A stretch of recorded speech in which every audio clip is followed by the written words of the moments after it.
ගරු ඇමතුමා මම චිත්‍රාල් ප්‍රනාන්දු මම අර කන්සියුල් අංශයෙන් සහාය කරපු මේ දැනුවත් කිරීම වල ස්තුතිවන්ත වෙනවා මොකද අපේ ප්‍රදේශයේ විශාල වශයෙන් ජානක බන්තුමා දන්නවා ඉතාලි රැකියාව කරන්නේ මේ ප්‍රශ්න දිනපතා වෙන ප්‍රශ්න සාමාන්‍යයෙන්. ඉතින් ඒක නිසා ඒකට ස්තුතිවන්ත වෙනවා. මම කෙසේ වෙතත් මම දන්නේ මේ කියපු අංශ වලට අදාළද කියලා මම මෙතනදිම අහගෙනම යන්නම්.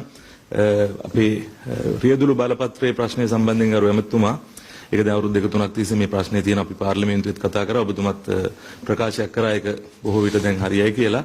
මෙතන ඉන්නවා නම් යම් මේ සම්බන්ධයෙන් දන්න අපේ නිලධාරි මහත්මයෙක් දැන් මේ වෙනකොට තියෙන තත්ත්වය මොකද්ද? ඒක කෙරෙන්නට හැකියාවක් තිබෙනවද? ඉතාලිය සමග සාකච්ඡා කෙරෙනවද? මොන හරි අපිව දැනුවත් කරනවා නම් ගොඩක් ස්තුතිවන්ත වෙනවා මම මේ අවස්ථාවේ.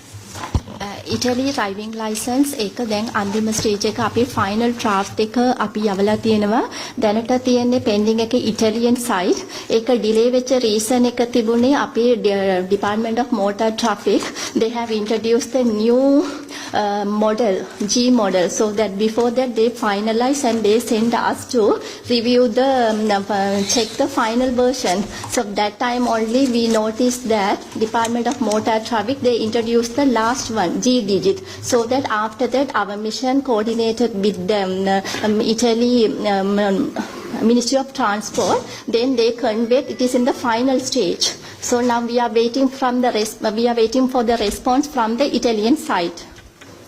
සරලව ගත්තොත් අවුරුදු 5න් 5ට මේ ගුසුම අත්සන් කරගෙන ආවේ අන්තිම මතාවේ ඒගොල්ලෝ අත්සන් කරන්නේ නැහැ. ඒකට හේතුව විදිහට ඒගොල්ලෝ දැක්ුවේ ලංකාවේ තියෙන ලයිසන් වර්ග කීපයක් තියෙනවා. එතකොට ඒකේ තියෙන ටෙක්නිකල් ප්‍රශ්න නිසා ඒගොල්ලන්ට අයිඩෙන්ටිෆයි කරගන්න එකේ අමාරුවක් තියෙනවා. ඒසයි එකක් හරියට දෙන්න කියලා. ඒකත් එක්ක තමයි එහෙන් අපිට දැනුම් දීම කරේ.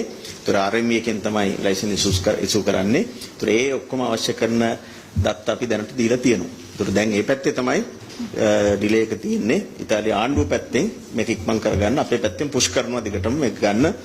ඒ ගිවිසුම රිනිව් කරන්න ඕනි.